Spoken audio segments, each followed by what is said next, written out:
Hi there, this is Brent. And this is Amanda, We are the Unreliable Narrators. here to talk about the strangeness, the mystery, and the wonder of Gene Wolfe's prose. What is time? What is memory? What is a person? Is this reality? Where are we? Do we exist?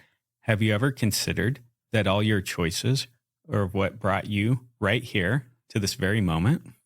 Episode number 36, Straw. First published in Galaxy, January 1975, later published in Stories from the Old Hotel, 1988, and also in The Best of Gene Wolfe in 2009. Well, I think this is one of the first times we've selected a story that was also in the anthology of the previous story we recorded. Yes, well, maybe we should be more in a collection at a time. Stories from the Old Hotel. I don't know. It's a great collection. It is. As opposed to the rest of Gene Wolfe's collections, which are also great collections. But no, it is a really interesting selection of stories. The premise that they are stories being told in, the bar room of an old hotel. So, which is a pretty great premise. Yeah. Yeah. So this one is a little bit different in terms of Wolfe stories because he's operating in a kind of a alternative history. Yeah. So that alt history kind of thing isn't really, well, I don't know. We could probably come up with some comparative examples, but it does feel a little bit different when you started off. We're not on another planet. We're not in a spaceship and we're not in the far future either. We are in an alternative timeline. The basic outline of the story is that the story opens in a hot air balloon, and there are a collection of soldiers in that hot air balloon. We later find out that they're called floating swords. Mm-hmm. So they're sort of itinerant mercenary soldiers. They're floating over a forested landscape, and they're hungry because they haven't had paid work for a time, and they're looking for paid work, and they're talking about their hunger. And then they run out of straw, which is what they burn to keep the hot air balloon afloat. And they manage to set down near a villa in the countryside where a baron on horseback with his retainers ride up to them. They ask for more straw. They're told that he'll be able to get them some the next day. So they spend the night there at the villa. And the conclusion is that there was straw available, but the Baron was trying to keep them there at least overnight. So yeah, so that's a very good synopsis, and I think you kind of already touched on some of my points that I was thinking about, where it's different in terms of alt history because Harry Turtledove is the big one I know who works in this genre. I'm not a big fan of it. So I'm not as familiar, but usually it'll tweak one thing. And it's like, okay, what if this choice affected history different? So I know he has one, Turtledove has ones about, well, what if the American Civil War went a different way? Or right. What if this battle went a different way? Or what if these treaties worked out differently? How would that change things? And you already jokingly said, oh, there's no spaceship and there's no... Right. This seems to be a historical moment. Yes. As near as I can tell, I think we're early Middle Ages. Mm-hmm. I'm guessing that this is kind of in Britain. So we're post-Roman Britain, but we're kind of leading into all the baggage that comes with going out of that and into... Right. Headed into the high Middle Ages. Yeah. So that's kind of where I placed it historically. And then that's about it. There's no... Yeah. So a couple of things that I read, this is more of an aside than anything. A couple of things I read referred to straw as taking place in an alternate history of the Dark Ages. Yeah, Dark Ages cropped up a couple of times in a couple of different things that I read, Reddit comments and Wolf Wiki, that kind of thing. But the early Middle Ages, not really a dark age in historians' consideration, at least not anymore. The whole concept of a dark age has come under question. So I just want to say, early Middle Ages, Dark Ages is I we can easily understand what people are referring to by that, but we're talking about a highly cultivated civilization. We have functioning economic systems and not so dark ages. We were too busy building, beautiful cathedrals for it to be considered dark. Yeah, Wolfe says in the introduction to Storeys that he really was just trying to write about something having been invented before it was invented. So he asserts that there are a lot of people that think that a historical invention comes about at a particular time when science or technology or something has developed to a certain point, and then the invention of it becomes inevitable. Mm-hmm. And he calls, this is actually not in the Storeys introduction, this is in the Best of Gene Wolfe afterward. He says that we call that the steam engine time. And the idea that once the other technological innovations necessary for inventing the steam engine have come about, then the steam engine will be invented for sure, and probably by multiple people at the same time. They'll be working on it at the same time because technology has advanced to that point. Yeah. But he argues, and this is very clear in the Storeys introduction, that that's not the case. Inventions happen at particular times because a particular person invented them. They're not an inevitability of development of technology. And the example he uses is the invention of the notch in the hoplite shield. Okay. So hoplite soldiers fight with a round shield and a long spear. Mm-hmm. And they fight that way for 1,000 years. And then finally some general invents a notch in the shield that allows the soldier to use the hand that's holding the shield to also help hold the spear, which makes the spear grip much stronger and makes his army dominant. They even defeat the Spartans. And so he says that there's no reason that wasn't invented in the time of Homer. It's not a technological development, not an inevitable progression of material science or something of that nature. It's just someone had the idea. And once someone has that idea, then we have that thing. So the hot air balloon could have been invented 1,000 years before it was, because he says you need a bit of rope, which has been around for a long time, a lot of silk, which by the early Middle Ages was coming along the trade routes, some straw, and an iron basket to burn it in, which means that all existed in 1,000 or 1,100 AD. No moving parts. The design is simplicity itself. It's a bag held over fire, but it wasn't invented in 500 AD or 1000 AD. It was invented much later.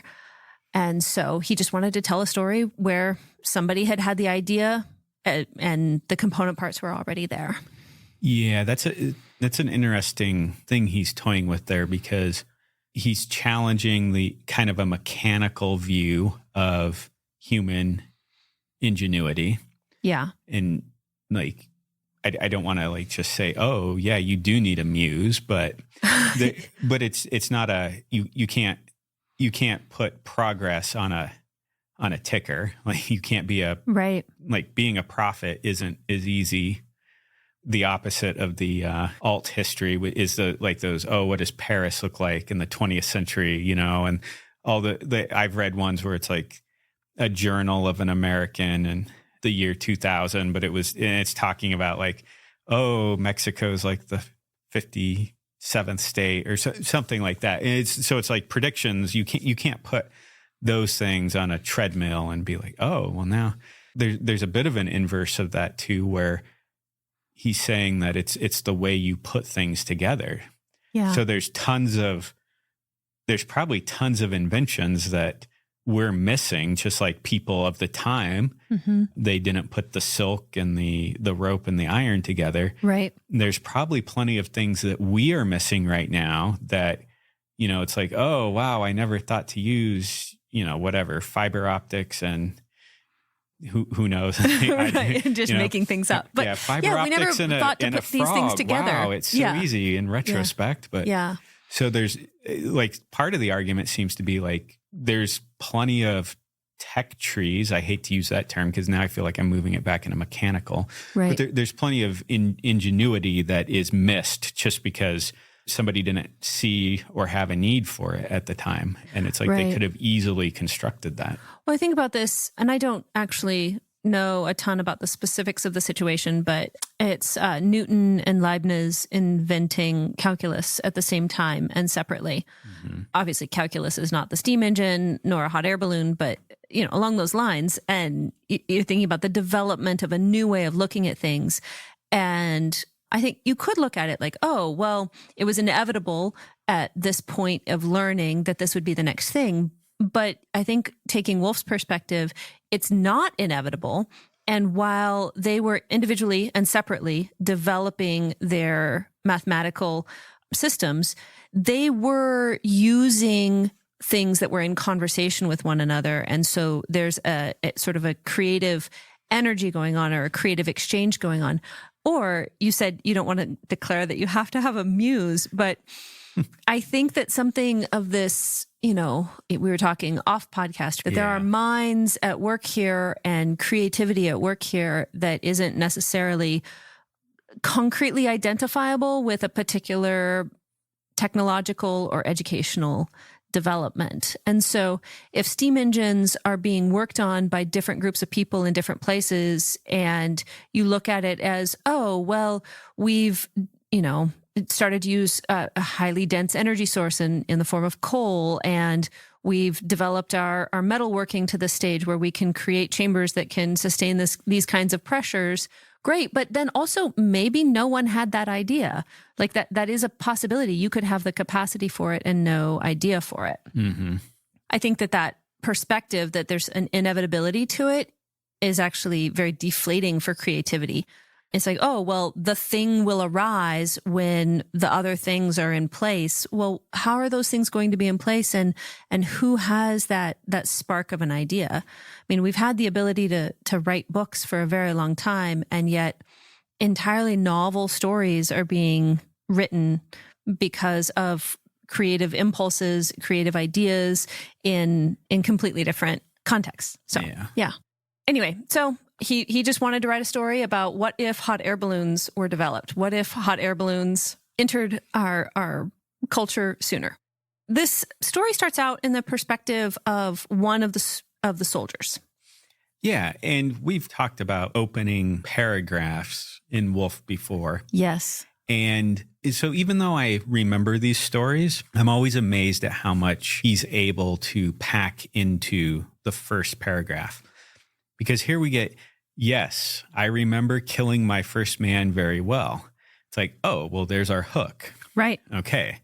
And then it's like, I was just 17.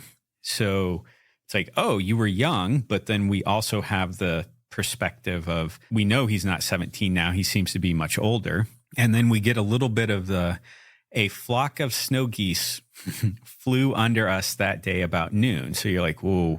Flew under us. Yeah, okay, so we know we're up in the air. Yeah, a little bit of disorientation there. And then I remember looking over the side of the basket.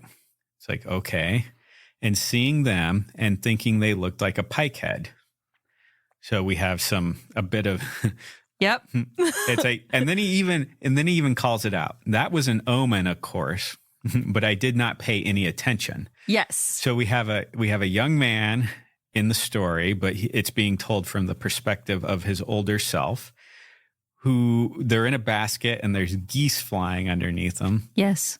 And then he points out, hey, this was an omen, but I didn't pay any attention. So we know that he's inattentive to details. So we should probably keep that in mind as we're reading through the story. But even if we weren't already on alert because it's Wolfe. Well, yeah. Yes. So. But there's so much packed in there. So. Yeah, that's 4 sentences. And we get the idea of the age of the character at the time of the events of the story, a sense of their age at the time of the narration. Mm-hmm. We get the physical position that they are in, and it gives us a disorienting emotion because the snow geese flew under them, not over them, which is, if you were just going to finish that sentence, you would assume it was over them. Mm-hmm. Okay, so we get the basket, which tells us hot air balloon pretty well, but not explicitly. Yeah. Pike head, reference to a weapon and a medieval weapon. Mm-hmm. And then an omen, of course. So we have a sense of the character's perspective on the supernatural. Yeah. And that was 4 fairly brief sentences. So, yeah. Yeah. And I'm just like, wow, that's some amazing writing. Yeah, it makes you want to go back and edit intros of your own stories, right? Well, yeah. But it does for me. Like, oh, wow, I should be much more attentive to the details that I put in here. yeah. So we go on. It was clear.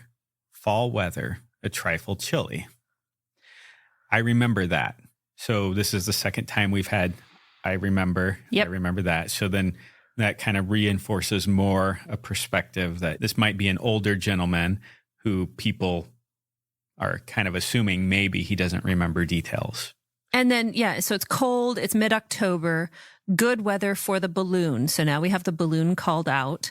Mm-hmm. Clow would reach up every quarter hour or so with a few double hands full of straw for the brazier. And that was all it required. So yes, hot air ballooning works best in cool weather because you're floating on the differential between the hot air inside the balloon and the cold air outside of it. Yeah. So even though hot air ballooning tends to be associated with summer mornings, because that's when it's nice to float around in the air, you want it to be as cold as possible. Cold enough that your hands get very, very chilly when you're spreading the balloon out. Yeah. Well, and then so you have that point there too, but then this kind of dovetails in with kind of the movement of armies, because I know one of the issues with warfare during the Middle Ages, and even before that, was it's just like what time of year. Mm-hmm. It's like, yeah, we think of summer as the time, but then it's like, well, you have crops, you have animals. Yes. And so you're in those agricultural phases. Yeah. And so if we're in October, we're largely out of harvest, I'm assuming. And it's a technology that it's like, oh, it's good for the balloon during this weather, but then it would also dovetail with how campaigning season. How militaries and how people would fight during this time too. So. Yeah. So generally throughout, as far as I know, throughout European history, wartime is late summer and into fall. Not as much they would fight during harvest time, which you wouldn't think because the people need to be home harvesting the crops, but it also means it's good foraging. And so an army on the move can pick up food as they need as they go, and causes maximum devastation where you're campaigning because you're destroying the crops of your enemy. Yeah. Hopefully. But then, winter is not fighting season, and it's only standing armies that fight during the winter. And that's a fairly late development in European history. We're talking late Renaissance before that becomes at all common. So we cruised usually at about twice the height of a steeple. So our reference point is a church steeple. I mentioned cathedrals earlier. And so that's fairly tall, depending on the size of your church and what culture we're talking about here. If it's, the early Middle Ages, we're probably talking about cruising at about like 400 or 500 feet. If it was late Middle Ages, it could be even taller because some of those steeples are quite tall. Yeah. So, yeah. Well, and then we get the snow geese under us. Yes. And so then that makes, or at least when I imagine snow geese flying, at least where we live, they are usually very high. Yes. And most of the time you can just hear them honking. Right. Because most of the time they're flying through. So then we kind of have a little bit of inversion here, at least for what I was thinking. It's like, oh, okay, so it's October. The geese are flying lower, but then they're also probably going out in the fields to do their own gleaning from what to graze. What the humans left. So, yeah, and then this next bit of paragraph really kind of threw me a little bit because I was like, okay, so you've never been in one? Well, that shows how things have changed. So if you've never been in a hot air balloon, it's because now things are different now that he's older. And so this is also a clue to how much time has passed because there's been some significant shift. Mm-hmm. Before the fire whites came, there was hardly any fighting at all. And free swords had to travel all over the continent looking for what there was. A balloon was better than walking, believe me. So before the fire whites, I don't know. And they don't get mentioned again, the whole story. No, they don't. This seems to be the start, like right before them. Yes. And then whatever they've done, they've caused more collapse. Yeah, at least there's so much demand for free swords that you don't have to go very far to find a new mercenary job. Yeah, so then goes on to some description of if ever there are 3 soldiers together, one of them is certain to put a shaft through a balloon. So it seems like fire an arrow up at the balloon and try to punch a hole in it. Mm-hmm. But he thinks that that's not a bad thing because it won't put a big enough hole in it to bring you down. And it shows you where the armies are. And if you're a sellsword on, looking to find someone to hire you, then someone firing at you tells you where there might be somebody to hire you. Yep. So the other thing too here is it's a balloon was better than walking. Believe me, Miles. Oh, he was our captain. Yes. Like, okay. That was clever. Yeah. So the next paragraph talks about what it's like to fly in the balloon and that the balloon won't come down just because there's an arrow in it. The baskets don't swing because you're traveling with the wind. You just seem to be hanging there and the world turns underneath you. You can hear everything from up there, even though you're not close to it. And I really like this description.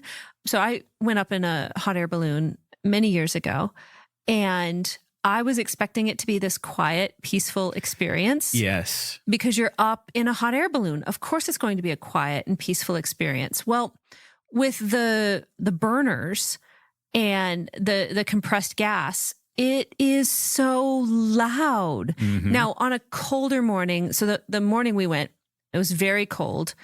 As far as like standing around as we were spreading out the balloon, the coldest part was holding the bag open. So you're just leaning with all your weight against the ropes while a fan blows air into the bag. And that cold air blowing across my hands, I thought my hands were going to fall off. It was so cold. But it wasn't super cold up there. So we were having to fire off the burner. And it was just so loud. It was like quiet, punctuated by the roar of the flame. And so his description of the peaceful quietness of it, having to do with a brazier rather than, a torch, basically, but also a cold flight where it doesn't require quite as much heat to keep it up. Yeah. So good flying weather, Clow said to me. I nodded solemnly, I suppose. Yes. So here we're getting a clue of his distance from his 17-year-old self who's trying to be very serious. Yeah, the posturing that goes along with. Yes, because he's 17 and he hasn't killed his first man yet. So he's brand new to this. Brand new and is with a seasoned crew. Yes. All the lift you want in weather like this. The colder it is, the better she pulls. The heat from the fire don't like the chill and tries to escape from it. That's what they say. So Chloe is an interesting character to me. Yes.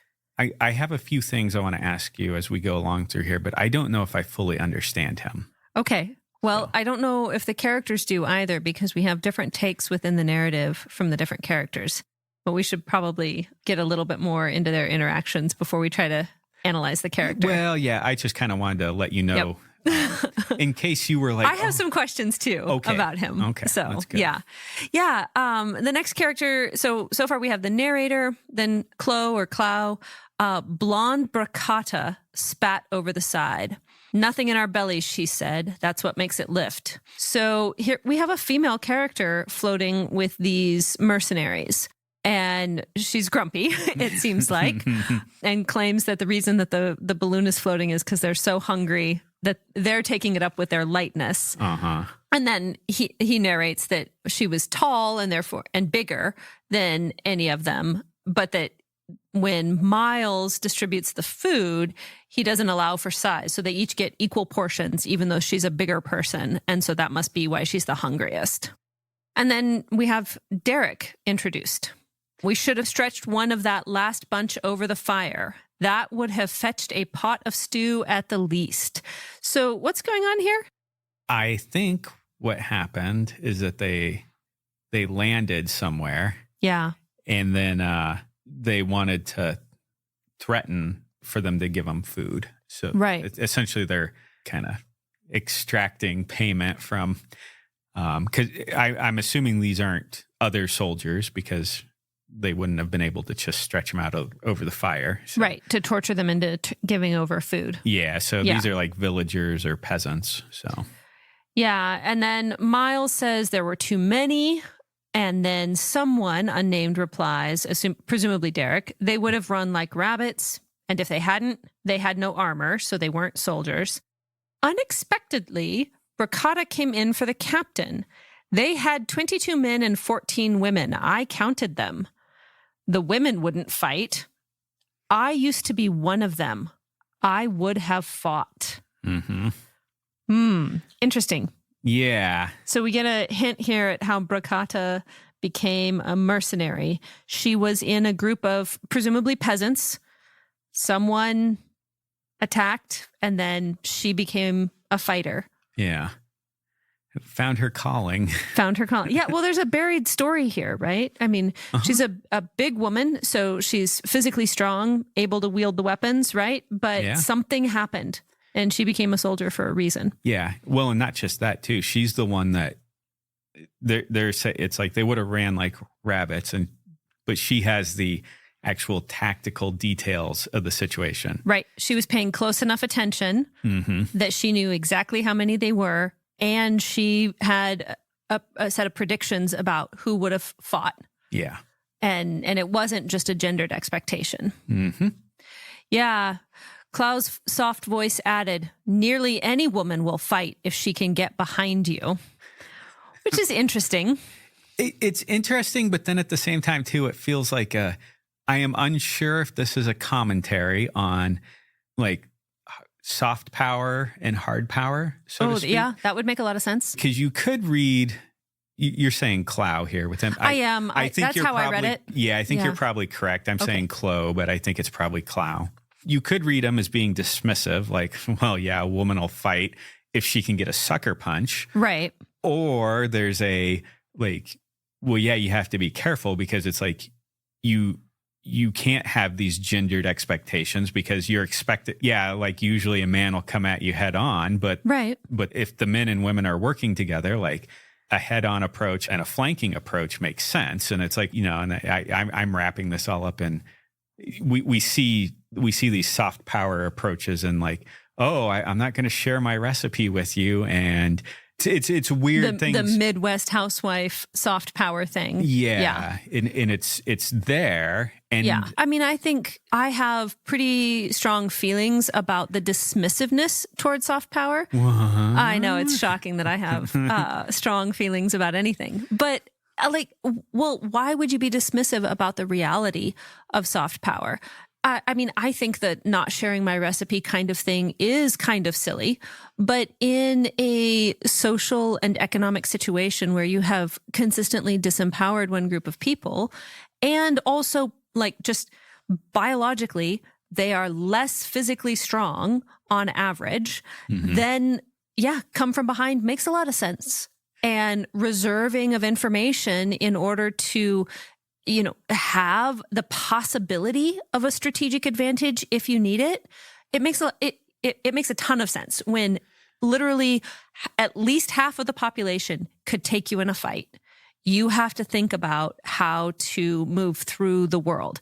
And, I've had this discussion with a number of men over the years, and a lot of men are fairly attuned to the disparity between their physical strength and other men's physical strength, but fairly unaware of the gap between even a relatively small, relatively unfit man's strength and the average woman's strength. And I have, kind of humorous ways of talking about this because I have sons, and when one was, I always wrestled with my boys when they were little. They were, toddlers and preschoolers and grade schoolers, tickling them and wrestling and playing. That's how I played with my siblings growing up. that's how I played with my children. I'm fairly physically active and I really enjoyed that. And when my older son was 12 years old and not a big person, he was probably still 3 or 4 inches shorter than I was and fairly light, very lean build. I was tickling him and I was kind of like playfully running at him and he flipped me over his head. And I landed on my back and was like, I have to be more careful now. That's the fun and playful side. But there's also just the data side, which is the grip strength is directly correlated to testosterone levels. And typically a human woman is at about her peak physical condition between the ages of 16 and 24. And the average 20-year-old woman has the same grip strength as the average 75-year-old man. Okay. And so women at their peak strength are have the same grip strength as an elderly man. And I don't know any 75-year-old men who think of themselves as being in their prime. And so like just that disparity is huge. And a lot of men I've talked to seem to be unaware of that. And from this flows tons of cultural issues, sort of like a disdain toward women for not working as hard because they don't move. Like if you have a moving day and your wife or your girlfriend doesn't carry as many things or carries all the lighter things, or if you're doing yard work and you're hauling wheelbarrowfuls of gravel, you're moving twice as many wheelbarrowfuls of gravel as she is. But she actually was working harder because as a percentage of her strength, it was much more work for her. So anyway, all of that from nearly any woman will fight if she can get behind you. Well, but I think this is one of the things where I don't understand him, because at first, if you just read over it, it's like dismissing a woman. But then I don't, because he just says it softly, and I don't really think he is, because I feel like he's agreeing with her. Yes. But not agreeing with her like right out, like not agreeing with her in a generically sympathetic or a generically positive way. Yeah. So she stares at him, not sure whether he was supporting her or not. So she's destabilized. She had her mitts on. She was as good with them as anyone I have ever seen. And I remember that I thought for an instant that she would go for Clow right there in the basket. So our narrator is picking up on some kind of tension. Yeah. And these mitts, I think it's here a little bit later. We find out they actually have claws in them, yes. like retractable claws. These are not boxing gloves. Yeah. These are Wolverine mitts. Yes. Yeah. Yeah. And so then he goes on to describe how they're kind of packed in, and if they fought, they could probably throw her out, but she'd probably manage to kill them before they did. And then this is one of this character, but she was afraid of Clow. I found out why later. Now, we don't find out why later, but he says he found out why later. She respected Miles, I think, for his judgment and courage without being afraid of him. She did not care much for Derek either way, and of course, I was hardly there at all as far as she was concerned. But she was just a little frightened by Clow. Clow was the only one I was not frightened by, but that is another story too. Yeah, so we have two undercurrents here. Uh-huh. I'm not entirely sure what to make of it. I do have a thought, but we'll get there. Yeah, we'll get there. Okay. So, but it is like through this, it's like he's realizing in retrospect that he's not even being considered.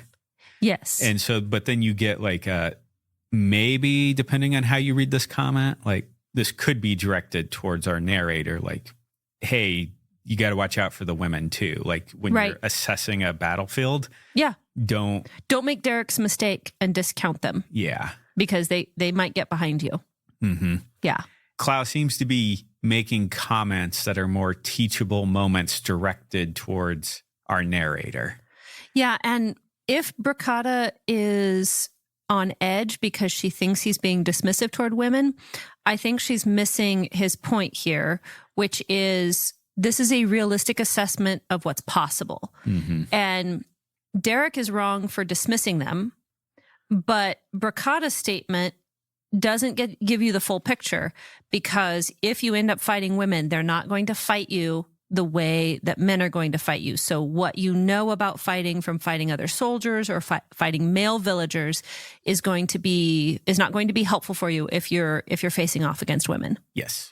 So I think that was a great recapitulation of what I've been trying to say. Okay. So I'll stop. Awesome. I'll stop dogging that one there. All right. And then they're burning up the last of their straw. They're floating over the forest, which looks like a red and gold carpet. So this reminds you it's October. Yeah. These are deciduous forests. They are changing colors. There's talk about needing to get more straw. Clow is talking. He had drawn a throwing spike and was feigning to clean his nails with it. So this is interesting part of his character. So whatever the tension between him and Bracada and the sense that there might be a little bit of a fight brewing in the basket, and people are also worrying about not having food or straw, he has a weapon in his hand, and he's obviously pretending to do something with it, but he has the spike in his hand, and so he's ready. And then I'm not sure if the feigning to clean his nails, I'm not sure if that's 17-year-old narrator, right, or if that's old man narrator who's understanding that now. So that distance. Yeah. Yeah. And then your comment about the red and gold carpet, like I think that's a good point in there, because it's deciduous trees. We're not in a pine tree area, right? We're in the temperate area, and then they mention the swine herds there. So then you would have had them taking the pigs out to acorns, right?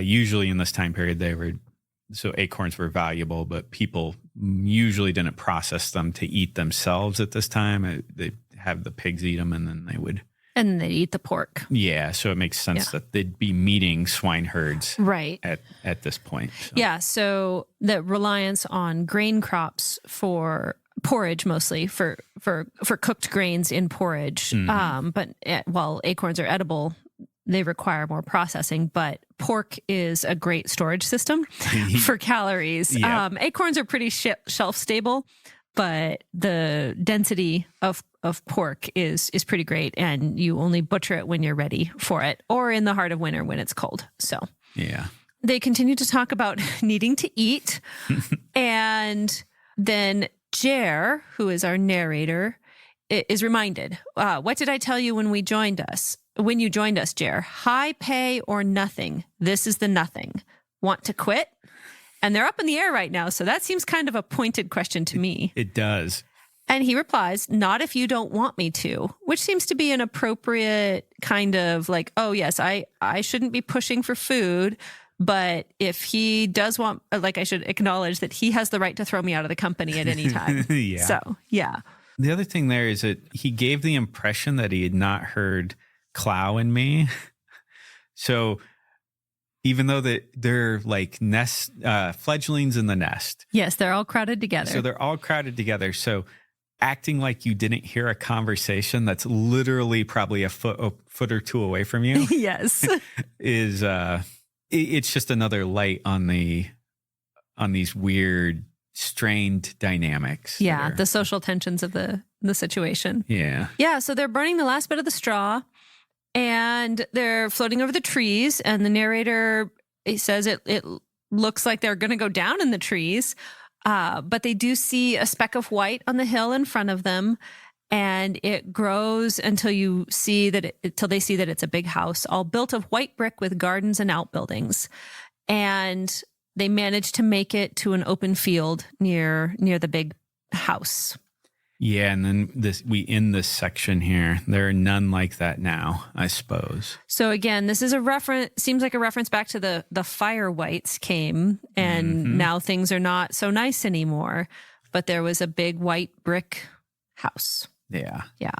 This first section is such a, I don't know. Like this is why I come back to Wolfe so often, because I mean, what are we? 3 pages in? Yeah, 3 pages in, and it's we've got history and reminiscence, but then there's also the dynamics of the in group, but then they're also like trying to plan and strategize, but it's just like layer upon layer here. It feels it's very tight, and I don't think you could remove very much from this first section. No, you it would fall apart without, each sentence is valuable. Yeah. Yeah. And that's an amazing aspect of the craft that I really appreciate Wolfe's work in that sense. And so, whatever, maybe I'll stop talking about that, because literally we're on a Gene Wolfe podcast. So yeah, you guys should really read some Gene Wolfe. Yeah, so you might like him. Clearly, it sparked something enough. Yeah, all those years ago that now here we are talking about it. So. Landings are the most exciting part of traveling by balloon, and sometimes the most unpleasant. I think landings are terribly exciting. When I went on my one balloon ride, we landed in the middle of a subdivision. Oh. And we came down in a cul-de-sac, which we planned on, which was pretty great. But we were very close to knocking over a mailbox and managed not to, because the basket is actually kind of heavy. Yeah. At least for a modern hot air balloon. And you've got to get the envelope down and fold it up without it getting snagged or punctured or anything. Yeah. So, yeah. They are landing in a meadow, though. So trees in the forest are probably pretty dangerous, but not landing in a built-up area. You're going to have more open grassland. So if you are lucky, the basket stays upright. We were not.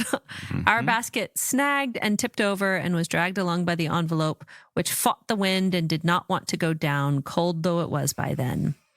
If there had been a fire in the brazier still, I suppose we would have set the meadow ablaze. So that's probably something that the captain would know better than to go down with a lit fire. Yeah. So this is where we get the her mitts were out. Yes. And the claws, because she tumbled. And Briccata fell on top of me as heavy as stone and had the claws of her mitts out. Yeah. Yeah. And so this is where we start getting, so Derek's pike had also been charged, and the ratchet released in the confusion. And the head went flying across the field, just missing a cow. So it seems like we have at least one more or several more additional inventions besides the hot air balloon. Yeah. This is giving very steampunk vibes. It is. It's also weird to hear you say giving. Oh, sorry. I've been hanging out with teenagers too much lately. Yeah. But yeah, so there's some sort of, it's a ratcheting system. So it's, once again, and wouldn't be unusual for this time. I mean, they had this type of technology. Yes. So it's just usually not something you'd see in weapons. Yeah. Yeah, so after Briccata falls on top of him, she had the claws of her mitts out trying to dig them into the turf to stop herself, which is a great visual. And then they're out, they're landed, and then Miles gets up and tells our narrator, "Look like a soldier," he called to me. "Where are your weapons?" And so he's getting his training here. Like, you land rough, you immediately make sure that you locate and control your weapons. Yeah. So he has a pincer mace, which is, as far as I know, an invention here of Wolfe's. A mace is essentially like a stick with something heavy on the end of it. And so a pincer mace must be some kind of tool that has been developed, and a pike. And the pincer mace had fallen out of the basket. After 5 minutes of looking, I found it in the tall grass. And then he goes over to help fold up the balloon. Yeah, and that's Clow was doing that. Yeah. So Clow seems to be fairly in control of his faculties, because even though they went down, he's the one that he had the envelope under control. Yes. So. Yep. Which I guess, to make clear what I'm saying here, if you are a balloon riding mercenary, the balloon's pretty important. Yes. So if Clow's the one taking care of this, he's highly competent. Yeah, just thinking about a fisherman's care for his boat, that carefulness seems really significant. And then there are men riding up on horseback and coming from the big house. So they've landed near a house and people are coming toward them on horseback. 8 horsemen with a cart following them. Several of the horsemen had lances, and I could see the sunlight winking on helmets and breastplates. So it is armed knights coming toward them. And Derek began pounding the butt of his pike on the ground to charge it. So again, I don't know what is happening here. Yeah, but it's one of those things where so I'm reminded of Terminus Est, where it has the Mercury. Yes. To help it move. And there's real world applications of that. Yes. But then you have Wolfe extrapolating those out into other areas. And so I'm kind of imagining a low tech, like, why would you be butting it on the ground to charge it? And it's like, okay, well, if you either have some sort of kinetic ratchet system. Right. I was thinking of a ratchet system. Yeah. So there's got to be like some sort of spring. So if you're using the weight of it to move it down, then it's in some sort of internal spring, or it's just one of those things where it's like, okay, that makes sense. Like low tech is often better. Yes. Which is, I think, something that we miss in the flashy information age that we're in. It's like, oh, look at this complicated thing. It's like, yes, but it requires 10,000 third world workers continuously babying it just to get it to move. Yes. And the more advanced it is, the more things that can go wrong with it. Yeah. Yeah. So the horsemen are coming up. Our narrator suggests to Clow that it might look more friendly if we picked up the balloon and went to meet the horsemen. But he's just like, why bother? And there's realism there too. We are clearly mercenaries. We've clearly landed in their field. Like we're just going to see them as we are, and they will see us for who we are. Yeah. So they come riding up and jumping over the fence. And Miles is the one that addresses them. Greetings. If this be your landlord, we give thanks for your hospitality. We'd not have intruded, but our conveyance has exhausted its fuel. So nice formal language there. Uh-huh. You are welcome, the horseman called. He was as tall as Miles, or taller as well as I could judge, and as wide as Bracata. Needs must, as they say, and no harm done. And then other horsemen come riding up, and they take down rails from the fence in order to pull the cart through. Yeah. So they're clearly like, okay, you're here, and here's the cart. We're gonna load your basket on it, and it doesn't seem like they're spoiling for a fight. No, it seems like they're ready for negotiation. Because, have you straw, Lord? Miles asked. I thought it would have been better if he'd asked for food. Yes, driven by his stomach. Yeah. If we could have a few bundles of straw, we'd not trouble you more. None here, the horseman said, waving a mail-clad arm at the fields around us. Yet I feel sure my bailiff could find you some. Come up to the hall for a taste of meat and a glass of wine, and you can make your ascension from the terrace. The ladies would be delighted to see it, I'm certain. Your floating swords, I take it. So this is interesting. How can you have a villa and fields and no straw?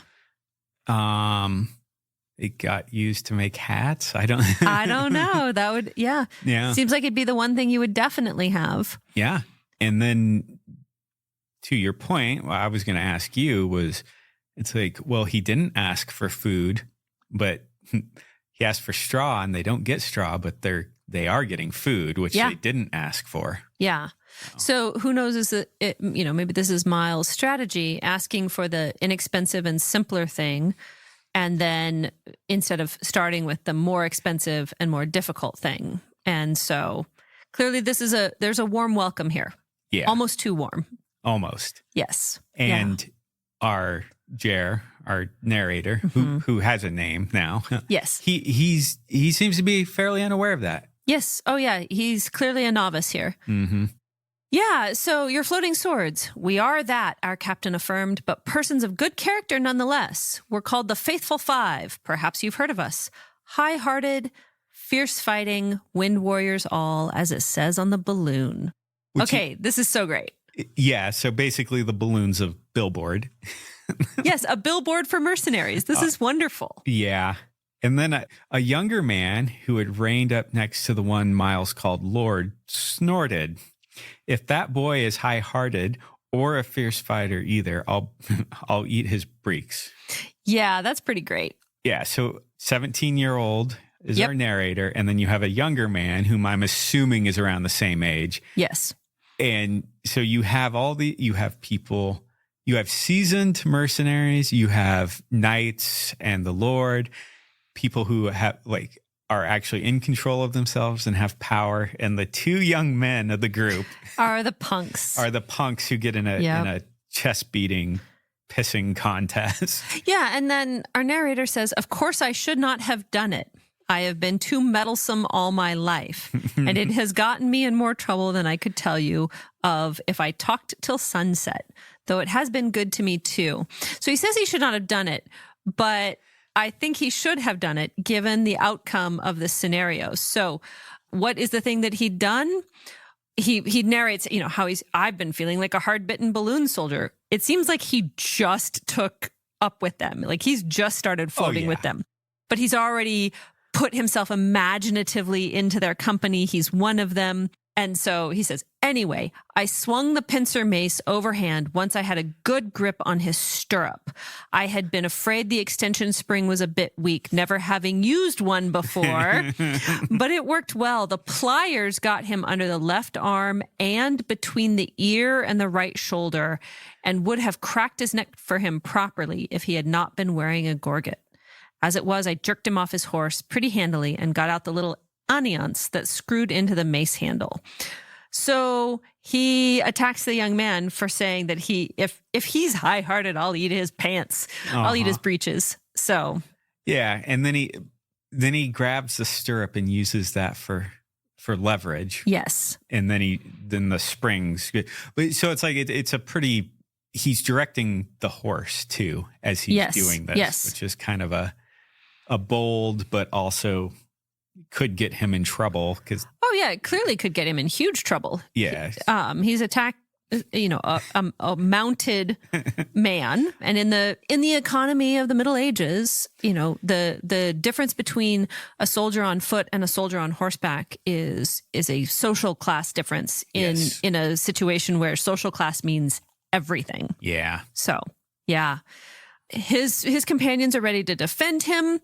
The other horsemen are ready to attack, but Miles yells at him, grabs Jer, and has him release the young man, the insulter. And Miles declares, "He will be punished, Lord. Leave him to me. It will be severe, I assure you." And then the Baron, the Lord, responds, "No, upon my oath. It will teach my son," so now we know who he is, "to be less free with his tongue in the company of armed men. He has been raised at the hall, Captain, where everyone bends the knee to him. He must learn not to expect that of strangers."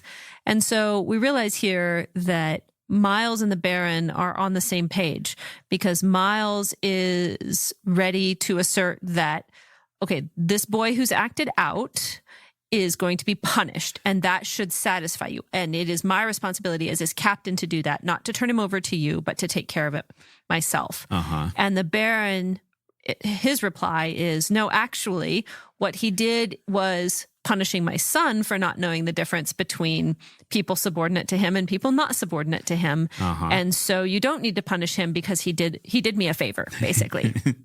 Yep. I enjoy how Wolfe kind of just goes through those dynamics. They're right here on the page in a, I don't know, what is this, a page of writing. But we're navigating very complex social relationships. And you were talking about the difference between a mounted soldier and one that's on foot. And I was trying to remember the name of the book, but it's essentially like a manners book from the Middle Ages. And once I start talking about this, you might be able to remember the name for me. But the guy goes through all the different variations of, if you are in this situation, and it's like, well, if it's a peasant, it's this. If it's, if it's a peasant that owns a flock, it's this.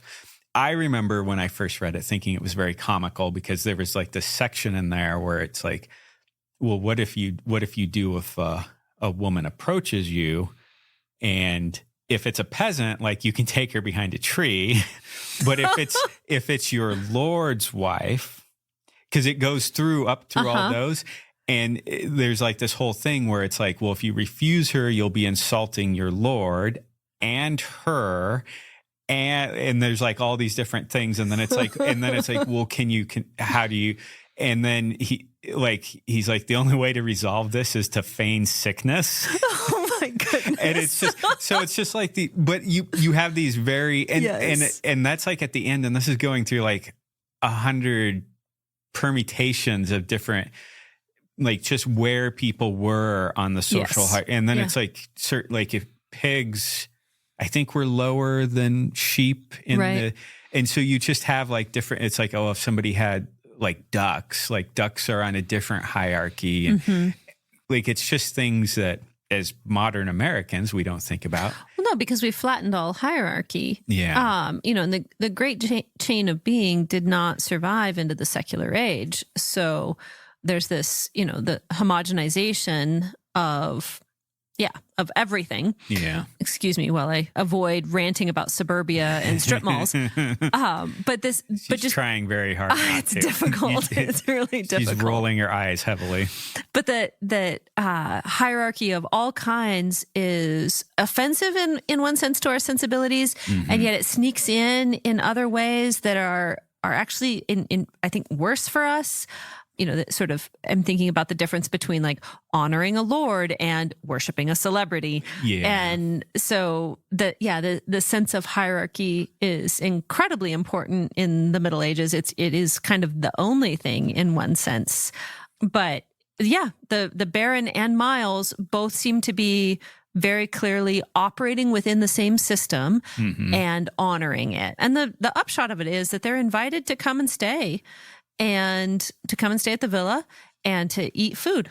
And the soldiers seem to be fairly happy about this. Yeah. I think the last thing I want to say about this is like, I think this is a good section for somebody who, sometimes people get over prone to explaining. This is not a world that wants to explain itself. We are dropped in and we're given indicators about the social hierarchy. And we see people operating in that social hierarchy. And we know that the Lord is the one that he has the final say to diffuse at least this situation. Right. But there's also other situations in here he doesn't diffuse. And so it's a good example, I think, of like, we didn't need a 60-page info dump here. Right. It's just, you're dropped in and this is the situation. And then we our characters think that this is normal and they believe and are operating in this, and then they move on to the next thing. Well, and this is where, Wolfe's definition of great literature that can be reread with increased enjoyment makes a lot of sense. But also C.S. Lewis's description is that, literature that is truly great, it can be read by people of different education levels, but it's more rewarding the more you know. And so something like this, if you're reading this and you're not familiar with hierarchy in the Middle Ages, you're still going to get a flavor of it, whether you understand the context or not. But the more you know about it, the more you're like, oh, well, yes, Wolfe is working here in an established and coherent set of knowledge. Yeah. So, yeah. Okay, so they get to go and have a meal. And it seems like it's a meal specially ordered for them because the Baroness' sons sat with us and drank some wine and ate a bit of bread each for hospitality's sake. But they're not really feasting where the soldiers are, the faithful five, are really tucking in.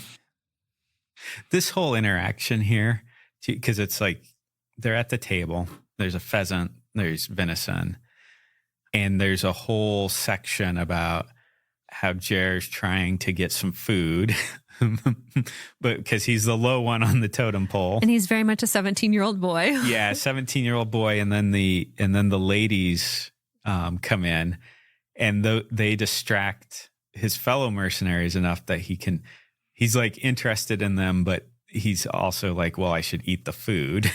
Yes. One seems to be flirting with Derek, and one, Bricata, Bricata put an arm around the other and warned her of men. And men is capitalized here. It's so great. Uh-huh. Yeah. And he's just stuffing himself. So he says he doesn't get any of the pheasant, but I stuffed myself on deer's meat until I had to loose my waistband. Flesh of any sort had been a rarity where I came from. Yeah. And of course, that's true of the peasant classes throughout the Middle Ages, that meat is pretty well reserved for feast days and for the upper classes.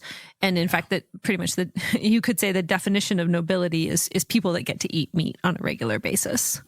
Yeah. So no, that's a good point. yeah.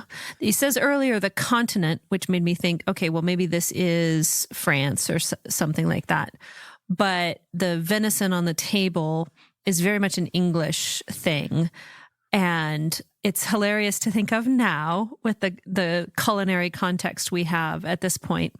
But, well, so Erasmus, I think it was Erasmus, who, when he traveled to England to study, he wrote home to France about how much better the food was in England than at home, and came back fatter for it.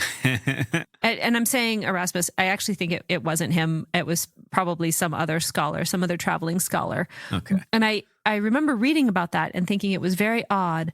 But in France at the time, it was mostly soups and stews and less meat. And in England, there was more venison because the English had cultivated their deer herds far more. And they also, instead of cooking in pots, they tended to roast meat over an open fire. So instead of having boiled meat, when you went to England, you had roast meat. And the art of roasting meat was carried to a high degree in England.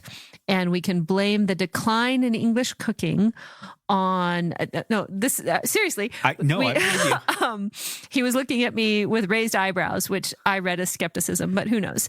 The decline in English cooking can be at least partially attributed to the decline in use of wood as a fuel source and the rise of coal. And so with the rise of coal came enclosed small ovens and therefore more baked things with indirect heat, where historically the English cooked over open fires, over wood, and meat cooked over a wood fire is one of the most delicious things in the world. I'm sorry if you're a vegan, but it really is. And you can't cook meat over an open coal fire because coal smoke is disgusting and tastes gross. So you can use coal as a heat source if you have an enclosed oven and the coal fire burns separately from it. But yeah, so then a lot of the types of dishes that were served in England changed pretty dramatically with the shift over to coal. Yeah. So no, that makes sense. You know, like boiling the puddings, and I'm using air quotes here. Yes.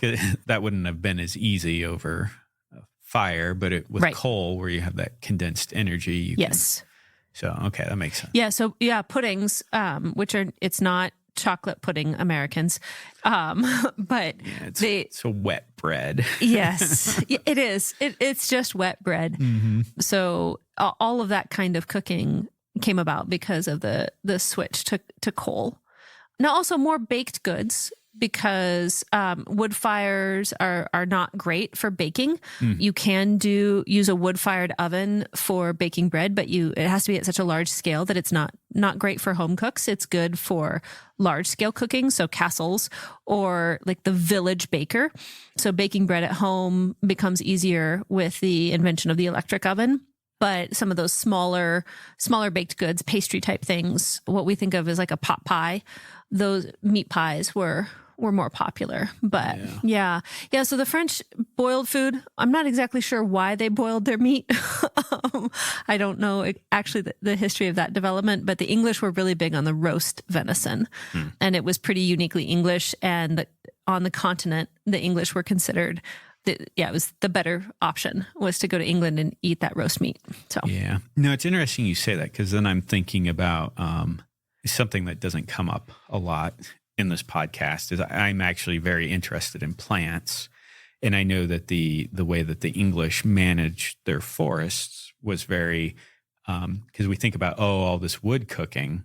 yes, But they had ways to manage their forests Yes. where they weren't going out and clear cutting, because there's ways you can cut a tree down for firewood, but you're leaving the root system intact. And so you get a new tree there. It's genetically the same tree, but you get a new above ground growth much quicker because there's an entire root system. right. And so they would rotate through, and they would select ones out of areas to cut down. Mm-hmm. And that was kind of lost with the Industrial Revolution, because they started destructively chopping trees down. Yeah. So the coppicing and pollarding of trees, which in the Americas we don't even think of, No. because our land wise we've never had that dense of population. Yeah. And so, we will clear cut. So I grew up in a heavily forested area and just patchwork clear cut with slash and burn, they'd call it. So they'd go in and cut all of the valuable trees and then burn everything that wasn't a valuable bit of lumber. Yeah. And it's actually illegal to go into a clear cut and take anything from the slash piles. Mm-hmm. My grandpa used to complain about that all the time. Yeah, well, my grandpa and my father and myself, we used to go at night and pull. Well, I mean, Yeah. you're surrounded by it, and we built an entire barn out of salvaged pole width logs because they weren't big enough for lumber mills, and they were just in slash piles. But a little pine tree that's 15, 20 years old is the perfect width for building a pole barn. So anyway, something wood management. And we're on the last 2 pages of the story. So Yeah. So anyway, the dynamics going on here where he's trying to get food. yes. And Derek is trying to flirt and Bricata is trying to warn the women. Yeah. And then one thing that I wanted to call out here, it's like the Baron smiled as he had said that. He had a friendly face, round and red as an apple. So Jer's eating so much here that now he's starting to see the Baron's head as food. Food analogies, Yeah. yes. Yeah. So he said, I had thought that the Baron might give us beds in the house, but when we had eaten and drunk all we could hold, the white-haired fat man led us out a side door and over to a wattle-walled building full of bunks. I suppose it was kept for the extra laborers needed at harvest. It was not the palace bedroom I had been dreaming of, but it was cleaner than home. So I think it's odd that he thought that they might be lodged inside the house. Yeah. As a hired sword or a traveling sword. That's a strange expectation. There's a line in Book of the New Sun where Severian talks about this, where he's like, the commoners only imagine one class above them. Yes, not the layers and layers. Yeah. Yes. And so we have that situation again. He's a peasant. He was a plow boy. Yeah. And he just assumes that they're going to have a very nice. Yes. But then you also get, because a wattle-walled, you have willows usually is what I'm familiar with, where you weave them and then it's either a mixture of mud and cow dung.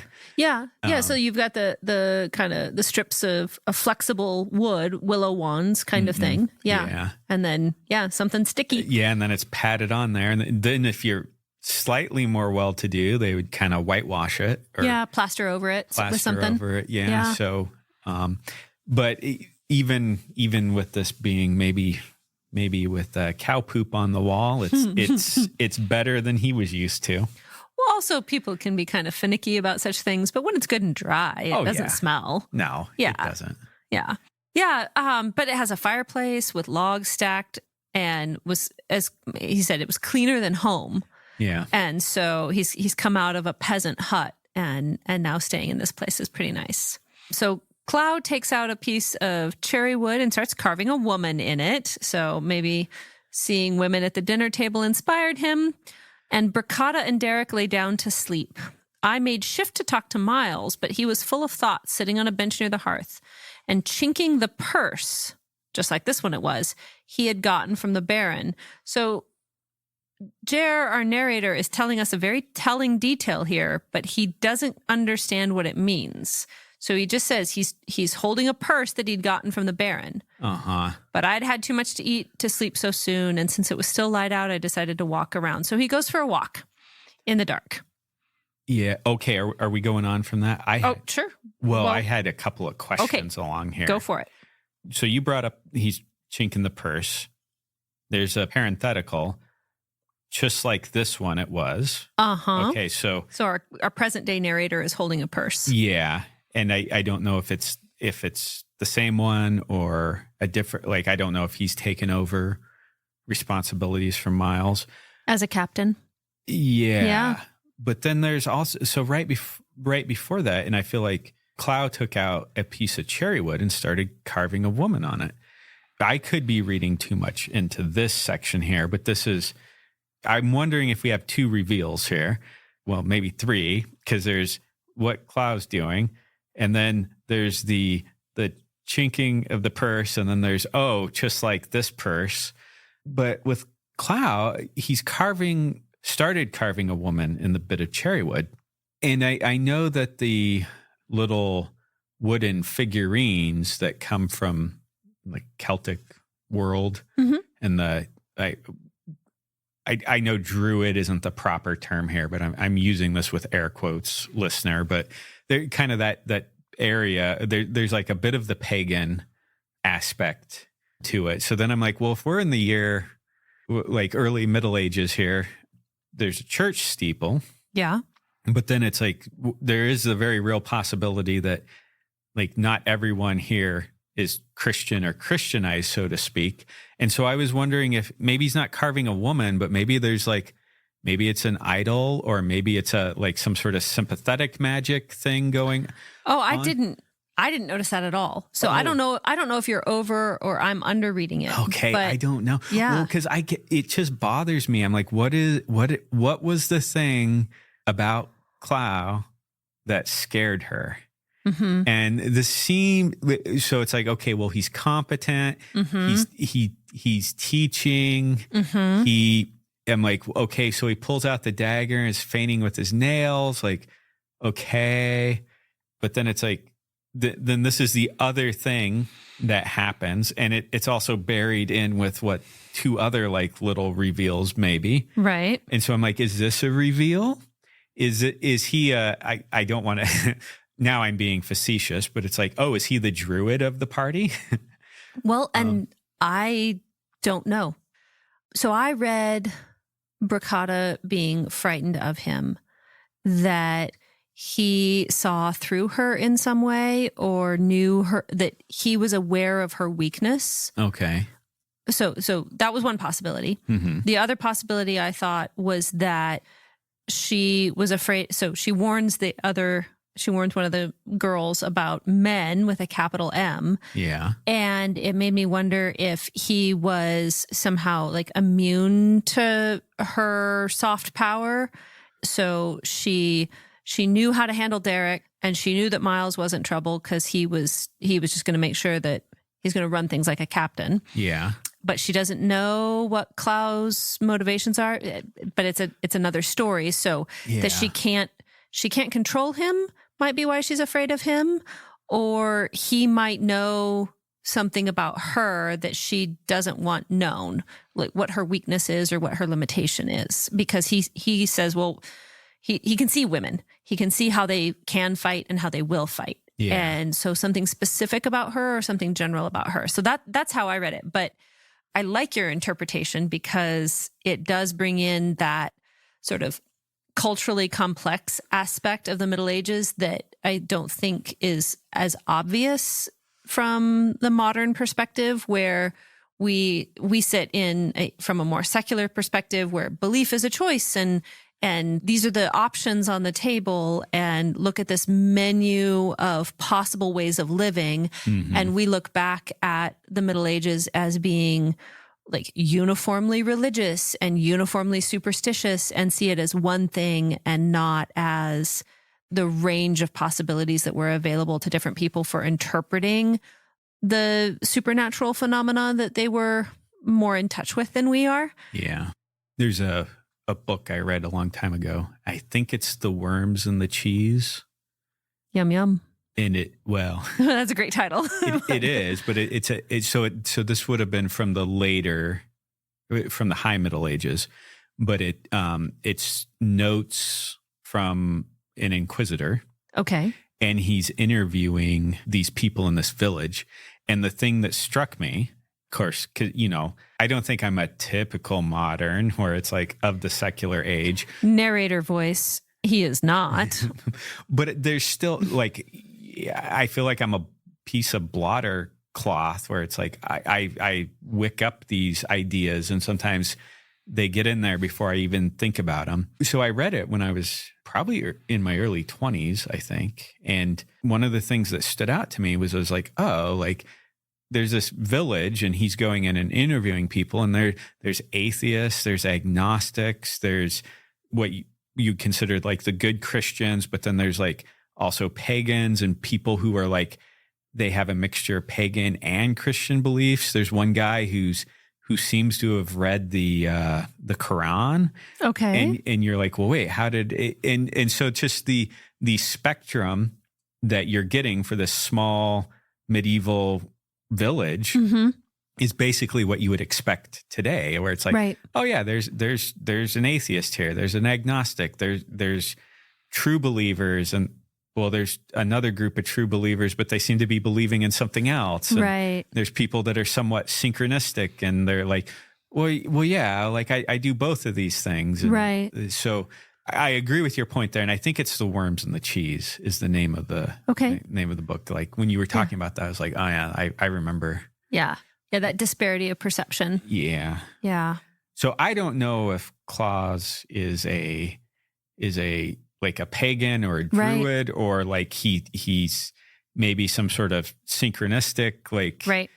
Maybe practicing some sort of. It seemed odd to me. Like no, that is an interesting take. I was reading it as, especially since he's carving a woman, I was reading it as a confirmation that he has insight into the feminine, and Bracada's defense is that she's a woman and they're not, so she can reserve her understanding of femininity to herself, and that's the area that she has control over. And so Clow, by perceiving her or by understanding things that she otherwise feels like she has control over, it feels dangerous to her. Also, I just would like the narrator to tell us the other stories. So, but yeah, so the story's wrapping up here. So, and we've been going on for a while, so we probably need to get to it. But Jer, our narrator, goes on a walk and he goes into the stable and sees that the stable is full of straw and wagon loads of it, as he says. And so he goes back and wakes up the captain and is like, hey, there's plenty of straw. We can go. And it's clearly because he hasn't noticed. Miles was talking to the Baron. Miles has a purse. It literally says, we have 2 scales, my lord, Miles began.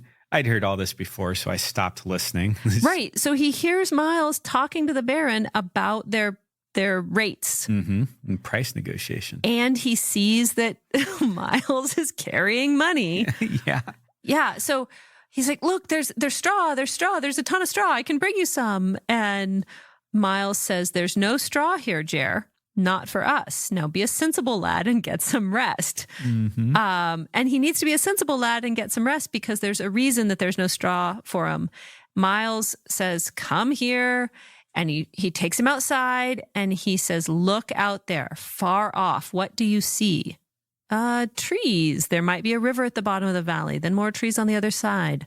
Beyond that, I looked to the horizon where he seemed to be pointing. There were little threads of black smoke rising there, looking as thin as spiderweb at that distance. That's a good descriptor. Yes. Just imagining the little baby spiders like on a fence post. Oh, like yeah. It's like they put their silk up to travel. Yes, they do. And that just made me think of Charlotte's Web. Oh. So there you go. Yeah, that's straw burning, Jer. House thatch. That's why there's no straw here. Gold, but no straw, because a soldier gets straw only when he isn't welcome. They'll reach the river there by sundown, and I'm told it can be forded at this season. Now do you understand? They came that night at moonrise. Yep. And then we loop back to the beginning where he remembers when he killed his first man. Yes. And this is a very Gene Wolfe ending because you feel like I think you could read this as, oh, nothing happened, because you heard, I remember killing my first man. So you think you're going to hear a story about a killing, a battle, a fight, something. Mm-hmm. And we don't get that. No, we don't. Closest we get's an interrupted fight. Yeah, an interrupted fight that was about boyish posturing on both sides. Mm-hmm. And then we get a meal, and then, hey, be sensible and get some rest because you're going to have to fight. Yeah. Yeah. And he's overlooking all the indicators. Like, yep, that this is what's coming. Yeah, it's the purse. Yep. But then he checks out of the negotiations because he's heard it. Oh, yeah. And then he's not thinking about why they are being fed. Right. It's like, well, if you're going to fight for us, you need to have food. Yes. So. And then that such a telling line. We get straw when we're not wanted. Mm-hmm. So you give floating swords straw to get them away from you. Yeah. Take them off and you let them go on their way. Yeah. And Jer, he needs to understand the meaning of things, not just their physical realities. So he's like, no, there's straw. No, there is no straw. Because for us, there is no straw. Because we're not allowed to take straw because this is what we're doing instead. And so he's like, well, literally, there's food on the table. There's not food on the table. There's a bed in the palace. There's not bed in the palace. Uh-huh. He doesn't understand the meanings of things. And until he can accept that there is no straw, he can't function as an adult. That the existence or non-existence of a thing is not just about its material reality. It's about its meaningful relationship to you as a person. Yeah. And there's a very complex dance of all those meanings.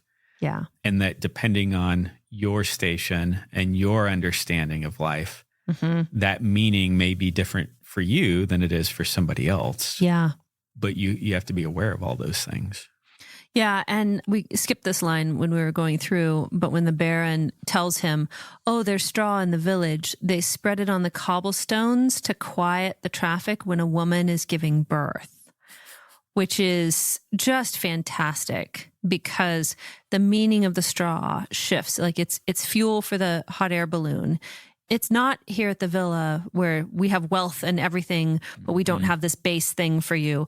No, it's in the village where it's used to quiet noise for children coming into the world, which is, this juxtaposition with battle is going to be joined, life is coming into the world. And then when he's wandering around at night, he sees the straw in the stable, a span deep under the horses' hooves. So the horses in their stalls have thick beds of straw, which is excellent horse care.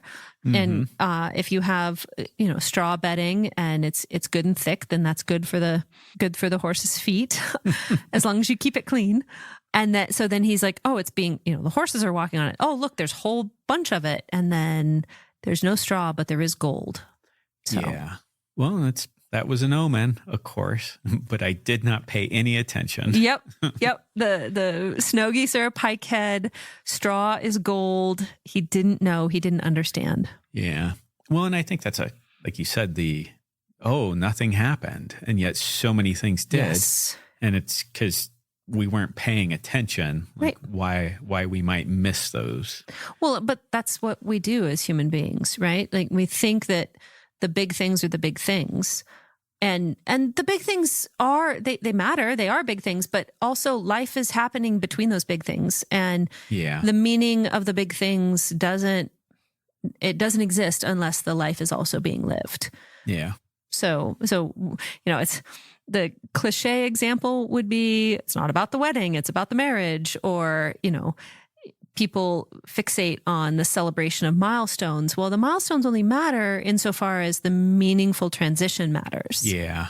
So you can't have a graduation party if you didn't graduate. Yeah, and the graduation party is a lot less exciting if you scraped by with C- and Ds and didn't care about your education. The graduation party matters if you put forth full effort and cared about it. Yeah. Right? Like, yeah, all things that are obvious in retrospect. Right. But it can only be understood backwards, but has to be lived forwards kind of thing. So, yeah. And he's 17. I'm totally sympathetic to his obliviousness. Oh, yeah. He doesn't understand the omen. What 17-year-old does? He doesn't understand the meaning of things. What do you mean, Mom, that this girl's bad news? What? I love her. It's like, okay, I'm sorry. Like, no. Yes. Yeah. So did you have anything else that you wanted to? No, I just think that this story kind of fits into a bit of our conversation last time where we talked about soldiers and the soldier theme coming up here again. So it seems like we should probably spend some time talking a bit more about military and war experience in Wolfe. Yeah. So no. Did you want to give like a little because I did specifically pick this story. Okay, to lead into. So on our last podcast, we talked a bit about Achilles in Vietnam, which has come up at least once before in discussion of a Wolfe story. And so I think for our next episode, which will probably go even longer than this one, maybe we'll split it into two. Our next episode, we'll talk about Achilles in Vietnam in more detail and relate that as we can to some Wolfe stories and to Wolfe's experience in the Korean War, because it seems significant to us that he talked about it as a profound and formative experience for his life. And it seems to come out in his fiction in many ways. So. Yeah. The way we're going to try to do this, we'll see. This may change once we start recording, but so Amanda was going to handle the Achilles in Vietnam. Yeah, so I've read it before, and I'll reread it before we record. Yeah, and then I was going to try to. So the reason I selected Straw, because this is a man, a boy at the beginning of his military career. So that seemed relevant. But then I was also going to try to riff on that with Horrors of War, and then The Changeling, which is about a man who's in the middle, and then a man who maybe comes home after, but things are changed. Yeah. And then I was going to try to intersperse that with some of the letters home. Right. And kind of just, I haven't really, beyond the outline that I just gave you, I haven't told Amanda much what I'm going to have down. And other than what she's talked about Achilles in Vietnam. So I've described it to Brent, but he hasn't read it. So our hope is that we can make something meaningful out of that, but we'll see how it goes. Yeah. So this may be amazing, or it may be a giant disaster. So, stay tuned. Yeah. Stay tuned. The Unreliable Narrators are Amanda Patchen and Brent Towle. And, as Gene Wolfe said, I prefer to have a home, and no man has a home unless he is master of a place where he must please no one, a place where he can go and lock the door behind him. Kyrie.